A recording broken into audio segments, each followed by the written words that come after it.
Good morning, Joanne. How you doing? You well? Good morning, Joel. I am. How are you? I'm good. I'm not too bad. Blessed always, to be honest with you. What's it like up there in Liverpool this time of the morning? Well, it's not the best day. A little bit of drizzle, but you know what? We're on the waterfront and it's not that windy. So, as you say, blessed today. Not that bad. We're here to talk about a brand new festival coming up, Liverpool Against Racism, championed by yourself and a good friend of mine, Yao. Yeah. I really want to find out what it's about. It's taking place this weekend, April 22nd, for those who might watch it on another day. And it's featuring specially commissioned music and cultural events, which will stimulate conversations and actions against racism. So tell me more. So, as you know, Yao has worked with the Liverpool City Council for years doing Liverpool International Music Festival. I spoke to Yao and our culture team saying, I'd like to do an event. I had one event in mind. Years ago when I was growing up, the Anti-Nazi League used to do festivals in parks in the 70s. So as a kid growing up, as a black kid growing up, they were really important to me. And also the Labour Party had done something which was called the Red Wedge, which was a cultural response to the issues that were going on at the time. It feels a long time ago now, talking about skinheads and the fighting that used to go on in the streets. But, the cultural response was about white people, black musicians, Asian musicians getting together to promote anti-racism. So I talked about one event and they come back with a whole week-long festival, which is amazing, absolutely exceeded my expectations in a way that, one event was something I could commission, but actually everyone in the city's got on board and all the cultural organisations have done their own response. So it's a week-long of events activity, starting with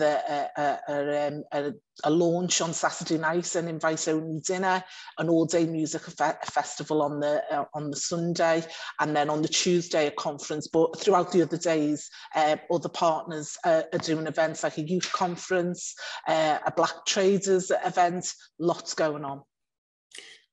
When I went through the itinerary myself, and you're right, there is a lot going on, I saw a real effort to bring about some community cohesion, right? Yeah. To give a platform to people to kind of really voice their opinions, but be creative about how they engage and tackle the whole issue of hate crime. Anything you're looking forward to in particular? Well, yeah, all-day music event. Whilst I feel a bit old to be attending an all-day gig, I'll have to keep my energy up with lots of cup of tea, maybe an odd drink. But yeah, that'll be nice, and hopefully the weather's nice, and we just get to go from venue to venue, and just as they celebrate what we've achieved in the city, and also people don't recognise that the fight against racism is continuous. You don't tick a box; it's not done. So I think one of the things that motivates me to do the cultural response after, the murder of George Floyd and how everyone was impacted, and there was a lot of statements from organisations and people saying, enough is enough. When those three young lads were at the England game and they missed the goal, and the racism that come back out, it just, you can take one step forward and one step back. And so it was really important for me to do a cultural response whilst I'm here at the city. Yeah, I got to say, I'm always focused on the next generation, the youngsters, because we need to kind of help mold, shape their minds, their thinking, and also give them a space to discuss what's affecting them and how it's impacting on them. So the Youth Empower Conference really jumped out at me.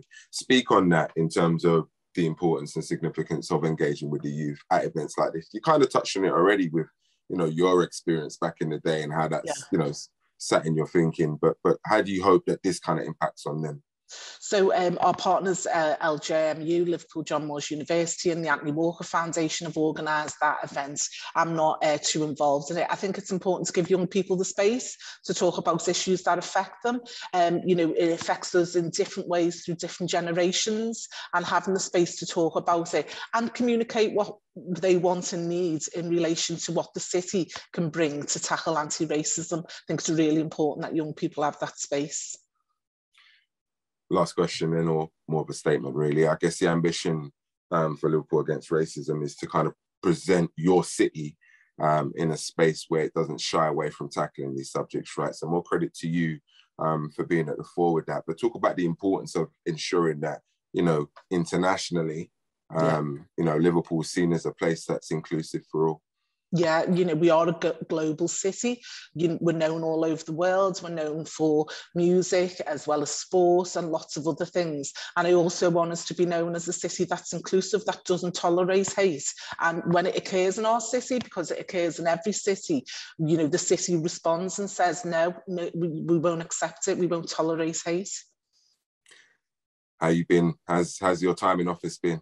I totally away from LAR. LAR, Liverpool Against Racism. How's your time in office been? Look at the time of the morning we're speaking, and it's such a great opportunity to talk to you. How's it been in office? You know, it's been a whirlwind. The play, what you've just said about LAR, you know, it's a Scousism to say LAR. You know, that's what we call each other, or we certainly did back in the day. So yeah, a whirlwind being in office. I've been in office for 1 year. I've got another year remaining in for my term, and you know, I don't know what to tell you. The incredible highs, incredible lows, but absolute privilege to run my city. Listen, Joanne, thanks for your time. Really appreciate it. Looking forward to the week, right? All right, take care. Bye.